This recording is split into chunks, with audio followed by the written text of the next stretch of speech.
Alright, Joe here, welcome back to We Need to Talk. This is the show that looks at football on the internet over the past 7 days. The 7 days that has seen Mark McGee get, if anything, too excited over a Scotland goal. It came from a corner, but prior to that, Scotland have a corner. Go. Oh, hang on a minute.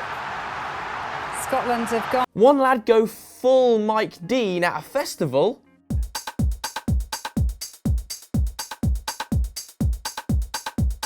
And Diego Costa doing what, well, Diego Costa does best on holiday.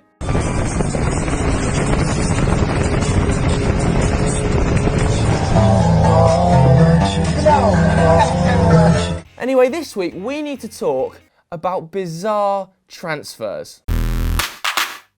Over the years, we've seen some truly ridiculous rumours hit the headlines. I'm talking Hal Robson-Kanu to Atletico Madrid after scoring a couple of goals at Euro 2016 and eventually joining West Brom. I'm talking Robert Lewandowski to Blackburn back in 2010 under big Sam Allardyce. Rejected him apparently and went for Kalinic. Good decision, Sam. Even Rivaldo to Bolton, 2004 again. Big Sam Allardyce. You can see a pattern quickly developing involving Sam Allardyce and ridiculous transfers. But this week we've seen a rumour to trump them all. I'm talking about Franck Ribery to Sheffield United. For any Football Manager players out there, this stinks of FM. This stinks of free agents. You need a signing, you're panicking. It's coming to the close of the window. You've sorted free agents by international caps. Franck Ribery's at the top, age 42. You think, I remember him, big name. He surely can still produce. He won't produce and he'll waste your wages.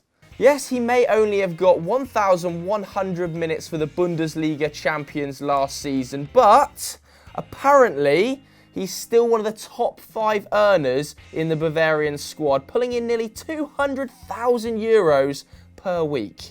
And personally, I can't see the Blades, whose average wage bill last season came in at a whopping £32,000, stumping up that extra £170,000 a week needed to sign him. We're not even talking about that signing on bonus, which is rumoured to be about 10 million euros for any prospective buyer, and a massive agent's fee. For me, doesn't quite work with Chris Wilder's philosophy of signing young, hungry players, but let's dig a little deeper and see where the British papers got this nonsense story from. Well, every single one of the media outlets involved, I'm talking the Mirror, I'm talking the Mail, I'm talking the Sun, I'm talking the Metro, you know, the classic culprits, are quoting Kicker, the German magazine, as their reliable source. And Kicker, on the whole, aren't too bad.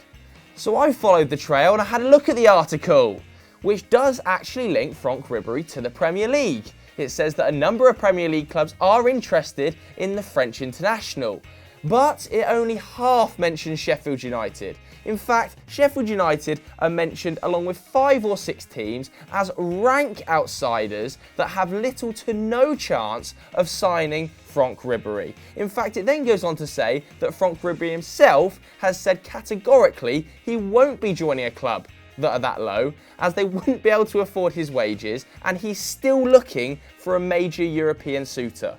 So he said no. The club have said no, the article have said no, the British press are still pushing that agenda. There's absolutely no chance next season we are going to see Franck Ribery lined up alongside Billy Sharp. Come on, Chris Wilder is surely more realistic than this. In fact, he is more realistic than this. This is a classic case of the British press just changing the narrative that a German media outlet pushed one time in one sentence and making ridiculous rumours about it. He's not joining Sheffield United, he's going to the MLS. I'm going MLS, I'm going Australia, or I'm going Qatar. It'll be one of them. Ridiculous rumour with no basis.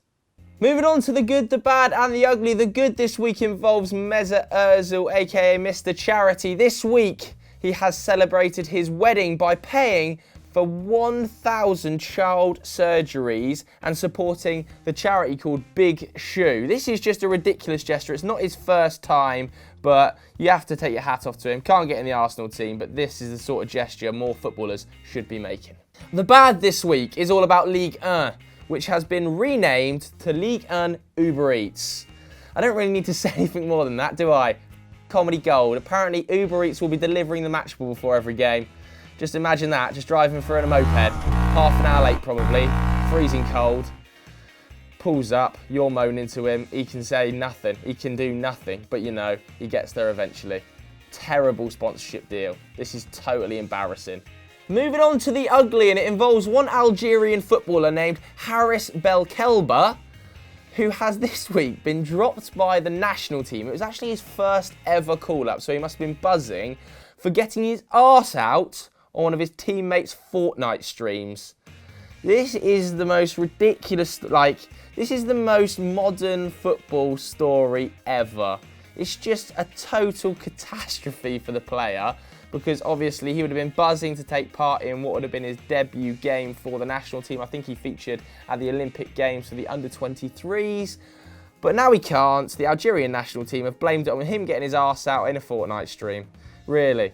This is like something out of Black Mirror. It's just so ridiculous. So that's it for this totally phoned-in episode of We Need to Talk. For the people who will be commenting below saying the Franck Ribery story, is that the fake transfer story you're trying to get into the press? No, it's not.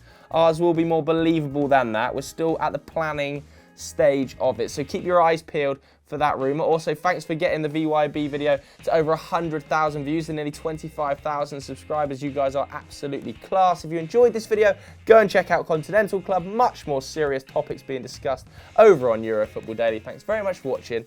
Sayonara.